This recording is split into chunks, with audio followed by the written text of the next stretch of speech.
Hello and welcome to the Leadership in Insurance podcast. This podcast is brought to you by FinPro Search Partners, the executive search firm for the insurtech industry on an international basis.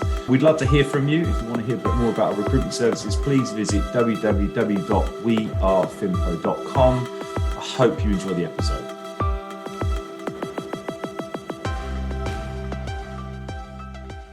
Good morning and welcome to the Leadership in Insurance podcast. I'm your host, Alex Bond, and I'm very lucky today to be joined by Jonathan Rumer, who is both co-founder and head of customer success for YuLife.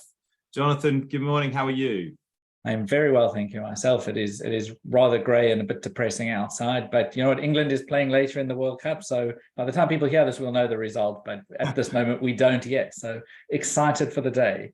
Yeah, well, we can prove how dedicated to the cause we are because we're actually going to miss kickoff. So that's Well, it depends. I mean, if we speak really fast and you can slow it down in editing, we can make the kickoff.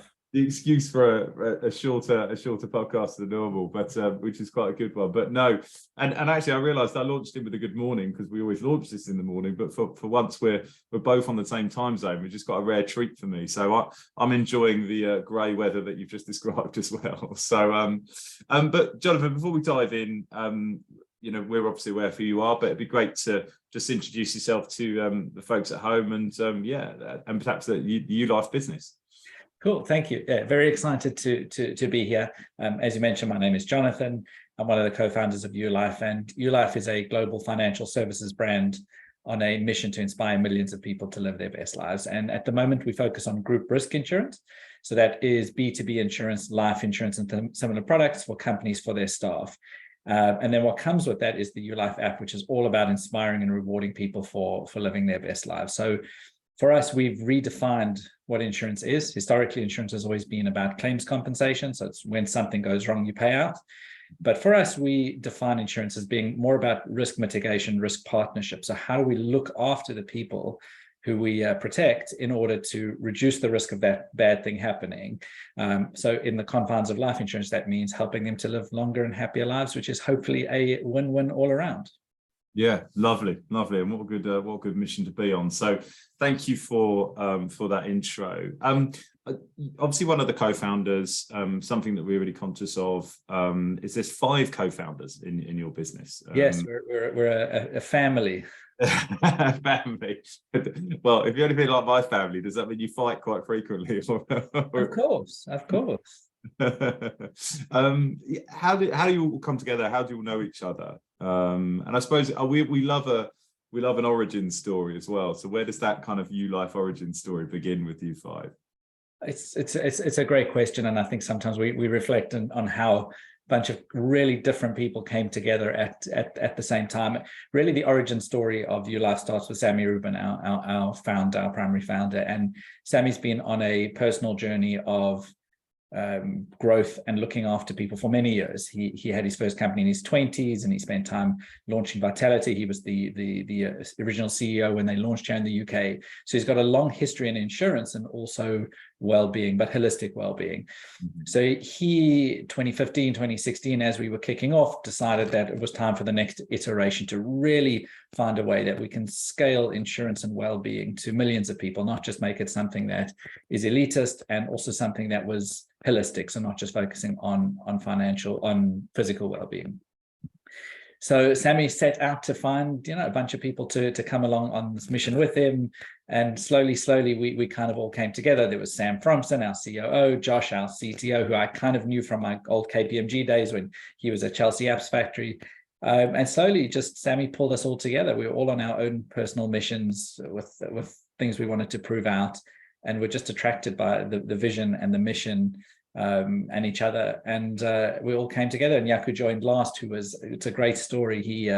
He was at one of our VCs that we were pitching to at Anthemis, and he was one of the senior partners there in the fund. And when we pitched to them, he kind of sent Sammy a message afterwards saying, "I love what you guys are doing. Can I join?" So it was very it was just a hell of an interesting experience where the VC you're pitching with turns around and says, I actually really like what you're doing so much that I want to join, which was a fun experience. And they did end up investing, but he put himself aside for that, so that it was obviously conflicted at the time. But yeah, so we came together with this mission to inspire people. Amazing. I love the fact that sort of I have this image in my head of Sammy just going around collecting people on this journey. It's kind of the there's something fairy tale about that, kind of like let's a fable of it all, which I think all good founding stories are, because we like to be very deliberate and methodical. And someone was talking to me about starting a business last week, and they asked me, like, we're on 120 episodes or something now. We're always talking to founders, and I just said it appears to be forward momentum, but essentially just stumbling forward and just doing it at slightly enough pace that you don't fall over along the way. And I think people just come along to support you on that journey. So yeah, really, really interested to hear that. That journey's, and that story of inspiration as well, going to pitch a VC. We've actually had that a couple of times where, that's happened. But clearly there was no overriding conflict there, because you managed to get the investment from Anthemis as well. Yeah, we did. It was great. They've been an incredible partner for us for a good few years now. Yeah. And so let's take it back to the kind of the premise of the business as well. So provide life insurance, but with a main focus on well-being. I suppose it's inherently obvious, but I wanted to kind of dig into why is like life insurance and well-being so intrinsically linked, because it's not been treated that way before. I just wanted to kind of sort of dig into that. Why are they so closely related? Yeah, it's a good question, and it really is at the end of the day fundamental to our business. But if you think about it, life and death are not binary states in that somebody goes from perfect health to being dead, and that's the end. The vast majority of people don't go on that journey. There's a lot of things that people do that can influence their mortality and morbidity. So when they die and how they get there, how many years are there in their life? How much health do they have as they head towards there? Because it's not just life insurance, it's also the surrounding products, income protection, critical illness, etc. So the question is, what is our job as an insurer? And you can look at it black and white, as insurers have for many years, saying, well, we pay out if something goes wrong. And to be honest, we don't care about what happens in the interim. We'll price for it appropriately, and that's fine. But I think that there's two things that are fundamentally missing out if you follow that approach. The first is, when you're an insurance company, you look at this purely from the hard numbers perspective. So you insure people, you make a profit if your assumptions are correct and people die when you think they're going to die. But obviously it's out of your control, because you're writing these premiums or these policies 20, 30 years that they can be on your books for, and you have no way of influencing that over 20 or 30 years. So you really are just believing in your actuaries. And I'm an actuary, and I can tell you that it's brave to believe on the actuaries, just how sophisticated the pricing should be. So even if you look at purely from a financial perspective, it makes sense that we should find ways to reduce the risk of our policies, of the things that we're insuring, so that we can make more money. So if you look at it purely from a financial point of view, it actually makes sense from insurers to do that. But more than that, it really is just missing out, because insurance is a beautiful product, and it's there designed to protect people and look after people.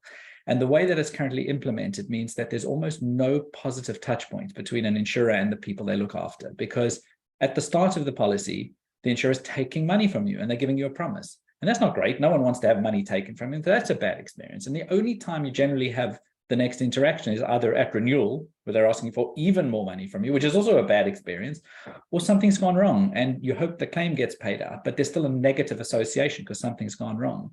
So what's that led to over time is that poor engagements led to lack of trust, which we see nearly 7 out of 10 people don't trust their insurer, which is absolutely terrible. So when we look at the opportunity we have to create that positive interaction with people, to create those positive touch points, we can rebuild the trust. We can help people to protect themselves further because they'll actually engage with the insurance.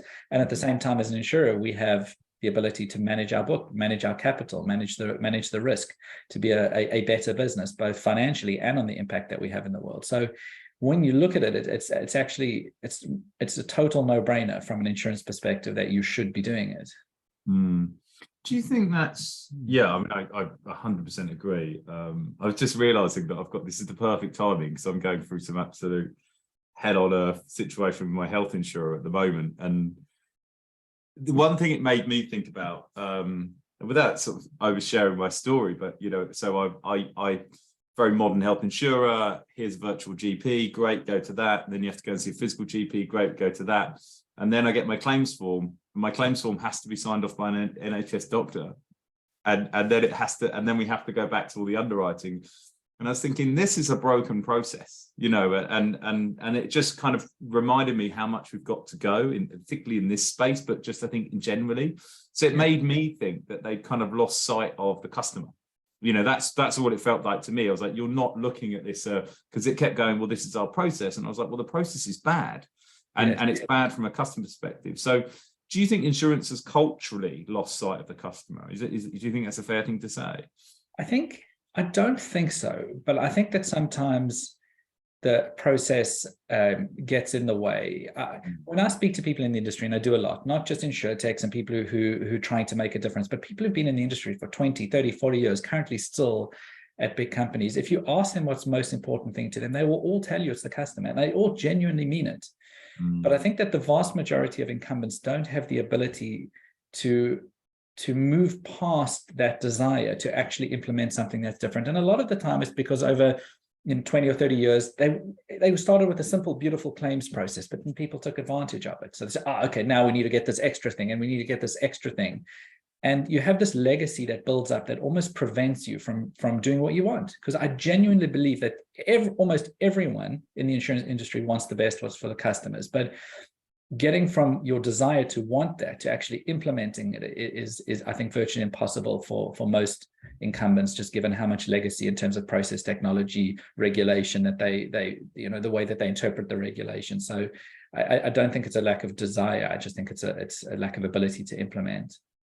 Yeah, I think it would echo some of the conversations I've had recently about technology stacks. In that there was this kind of really arrogant approach of insurtechs, earlier stage insurtech, particularly people that were kind of offering kind of software solutions, and there was a bit of there was almost the insinuation that insurance didn't know that there was gaps in their ability to deliver.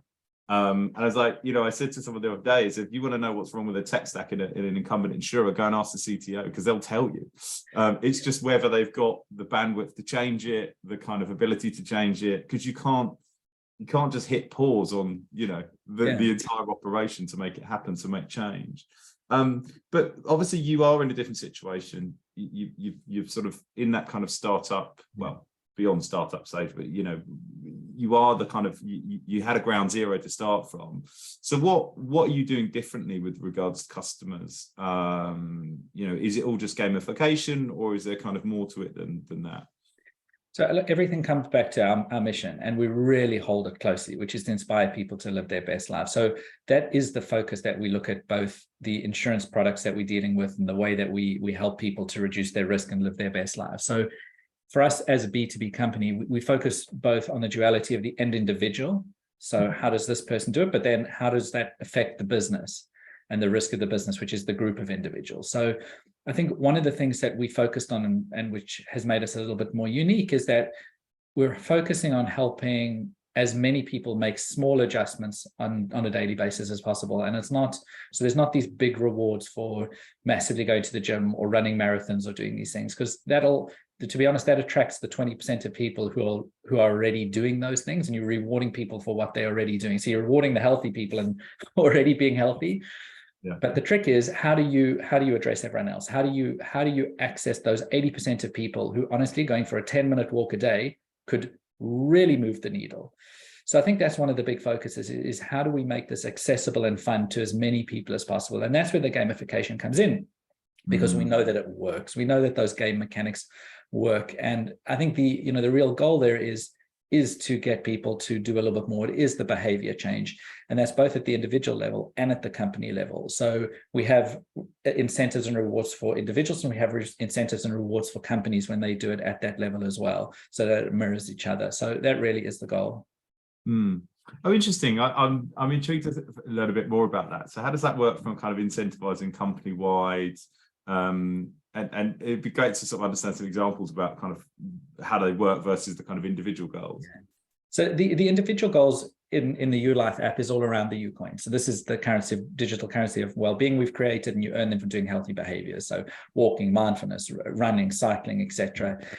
You can do challenges in the YuLife app that get you more challenges, that get you more rewards, and there's loads of mechanics there that are built in. But the core loop is that when you do the positive behavior, you get UCoin, which you can cash in for rewards. At the company level, and this is something that's busy being rolled out now, is very similar, except when we address the company, it's like, can you get 50 people to go for a walk? Or can you get 75% of your people to create a emoji, which is a character in the app, because that then unlocks certain parts of the financial well-being are in there.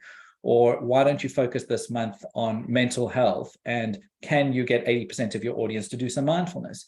So it is looking at the collective side, and as they do those challenges, then they earn credit in the U-Store, which gets reinvested into well-being, so that the credit in the U-Store can be used to get new digital well-being tools that they can roll out to their staff. So it could be mindfulness tools, it could be things to help with menopause. And that what that does is it creates this beautiful loop. So as the company gets healthier, they earn more rewards. The rewards get reinvested into more well-being, which gives people the ability to improve further, which then lets them earn more rewards, etc. And at the same time, then the risk at the individual and the group level comes down, which is good for us as the insurer, and obviously a win-win for people if they're happier, healthy, living longer lives, and the company is more productive. Yeah. Yeah, I can see that being more effective on a sort of company-wide. I mean, funnily enough, we as a company was having a conversation on the Friday, just saying, we're all talking about going to yoga, but we're not going to yoga, but then we've agreed that we'll go together, because it's we then become accountable to each other. You know, and I think there's something clearly in that for us. But I was wondering about, like, in terms of results from that, what have you seen? Has there been anything that surprised you? Are there any trends in that have? Has anything taken off that you thought, oh, we didn't know how that was going to go, but people have really embraced it? Yeah, I was sort of interested by that. Yeah, definitely. I think with a lot of these things, like you make your best guess as what you think is going to work, and then you learn. Some of it works, some of it doesn't, some of it really surprises you. So I think on the whole, one of the things you were speaking about just now is something which we see a lot, is that accountability or cooperation, competition. Is how do you make it social? Because a well-being often can be a lonely thing. You're doing it on your own. But when you create the tools to then hold people accountable or to compete, you can have jewels, for example, or we've got leaderboards. It really does up the ante. But I think the thing that surprised me most is actually on the rewards and how people use the rewards. So in the reward store, we have effectively 3 different categories of rewards. We've got stuff that's just for you. So you can get an Amazon voucher, Nike voucher, et cetera, et cetera. And those aren't discounts. Those are monetary value. You can switch your UCoin for those things. We've also got access to well-being, to big discounts on things like Garmin, Fitbit, Metatopia. So lots of different tools where you can get discounts to access that well-being. And then the third category is ESG. So we've got partners in there which are great for the world, so you can have an impact. And this was something that personally surprised me, is just how high the proportion of people are that use all of their UCoin, or nearly all of the UCoin, to make an impact on the world for the ESG stuff. So, for example, we have a lot of people now who are converting their steps into trees, into planting trees, or their mindfulness into having the oceans cleaned with one of our partners who is removing plastic from the ocean. So it was absolutely blew me away that people's motivation, a lot of people's motivation, was not for themselves to get the Amazon vouchers, but to have a positive impact. And I don't know, I think that probably says something about me, that I didn't think that was would be as popular as it has been. But I think it's one of those things that when we show people how genuine we are with our mission, it comes across, and then people just, they really adopt it. Interesting.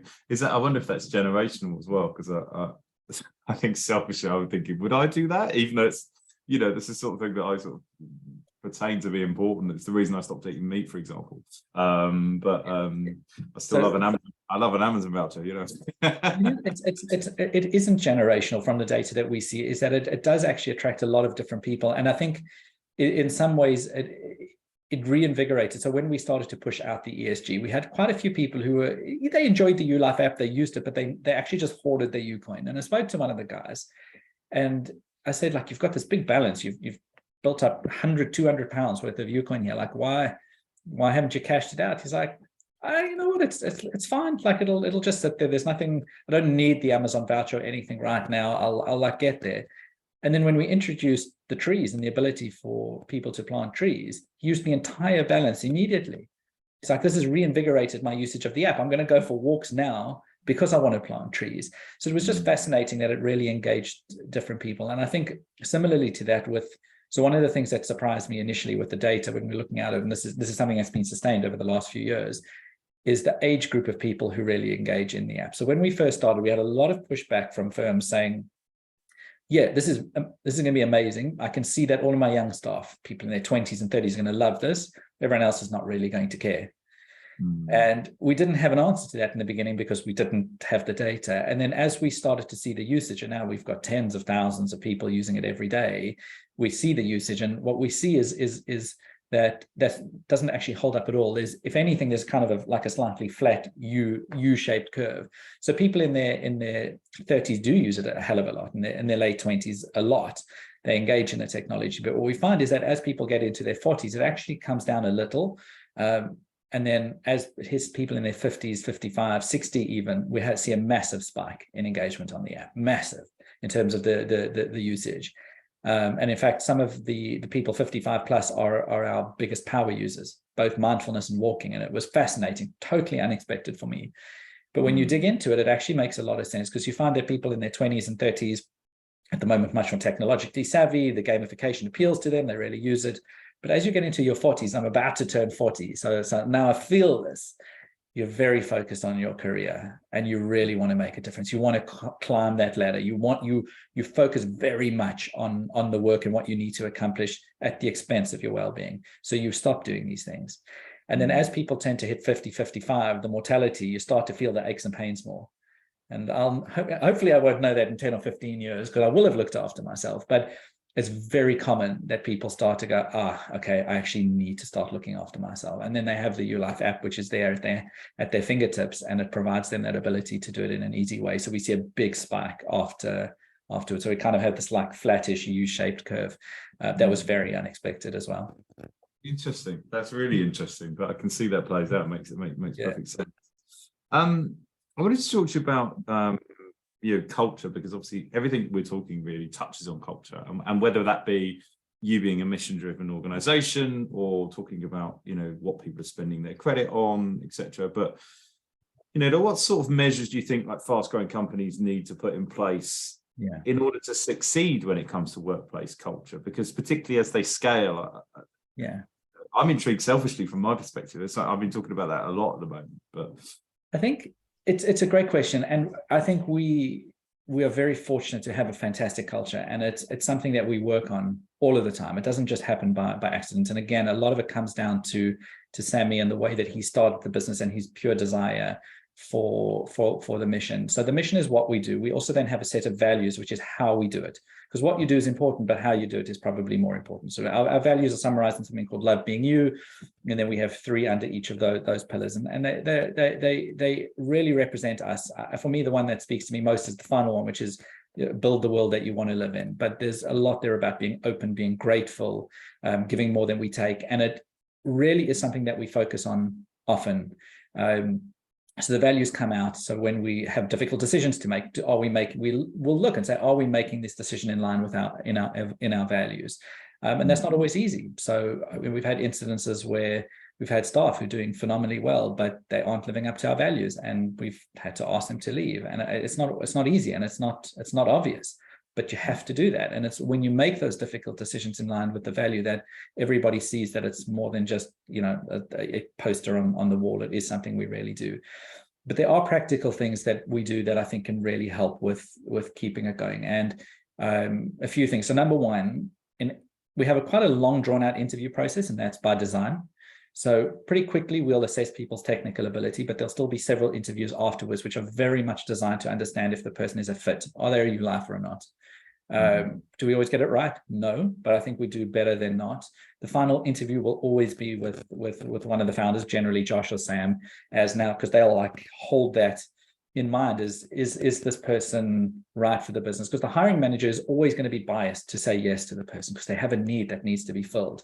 So by having someone who's not the hiring manager do the final interview to have that final stop, then you can have someone saying, I know that there's a need for this, but is this person going to add or detract from the business at the cultural level? So that's very important. We also very big on ritual. So we have 2 rituals every week that I think are very important. Monday morning kickoff, so at all hands kickoff. Nothing too unique about that, but I think what makes it unique is that the kickoff is not focused on the results. It's not focused on KPIs or what we want to achieve this week. It's a reiteration of the mission and the values. So Sammy speaks almost every Monday morning, and it's about who are we as a business? Why are what we're doing is important, and how does what's going on in the world fit within our values? So it's a 10 or 15 minutes reiteration of why we're here every Monday morning. Thursday afternoons, we have an all hands again, and this one's a lot more fun. There's shout outs. So it's a focus on gratitude. How do we thank those around us who've had an impact? And then we talk about the company news and the strategy a little bit. But those 2 sessions every week are very much to reinstate why we're here and have gratitude for everyone that's around us. And I think that those are very important for us and have really helped us to bring everyone together in terms of the culture and why we're here, why it's important, and to keep it going. Yeah, nice. I like that. Yeah, that speaks to me quite a lot as well. I think from our perspective, it's something that we've talked about a lot in I started my own company because I didn't like some of the values that I saw in other businesses that I'd worked in.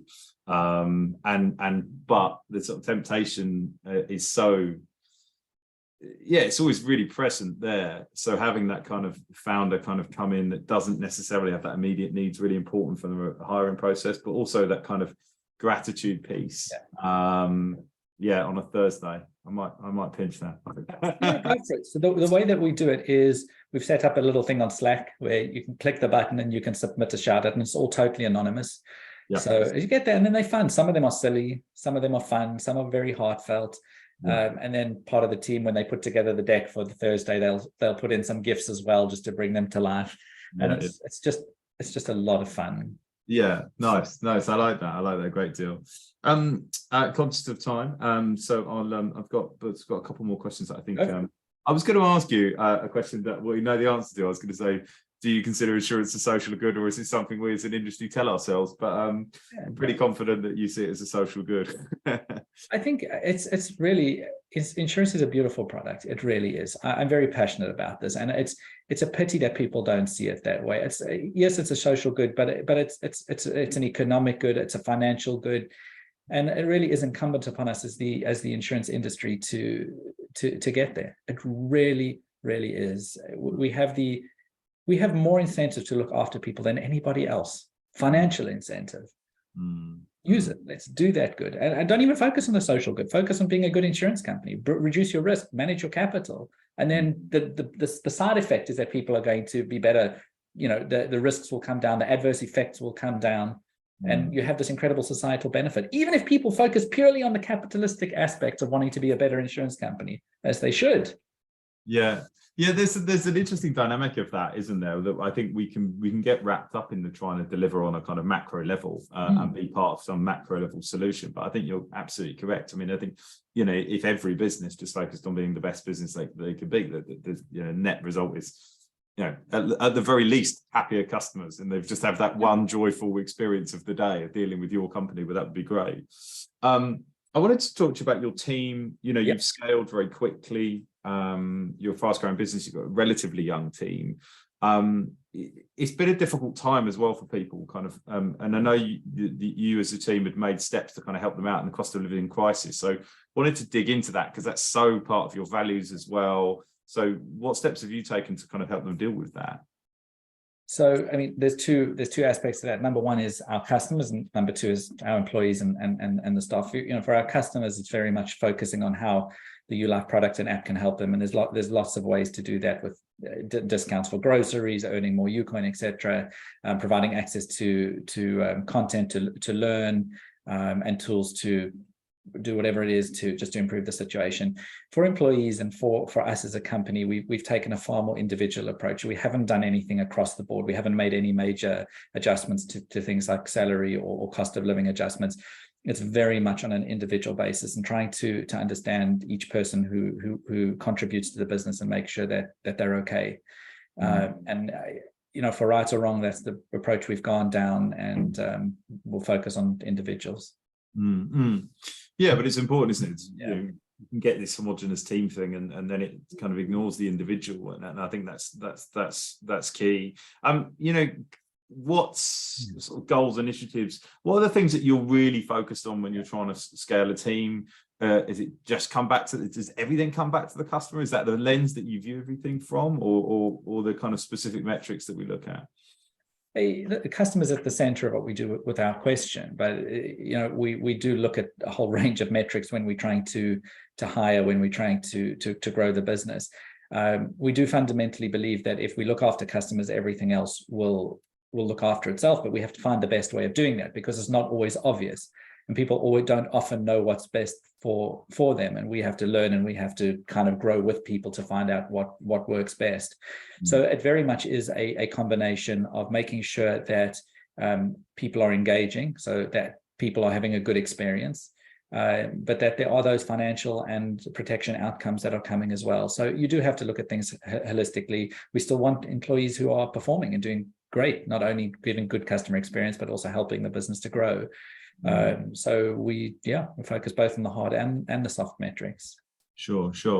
And finally, we're speaking in the tail end of 2022. It's been an exciting year for you guys. You raised a lot of money in July, $120 million for Series C, I think. And what's 2023 got in store? Is it kind of broadening of services or geographic reach, or what's the kind of overarching themes for next year?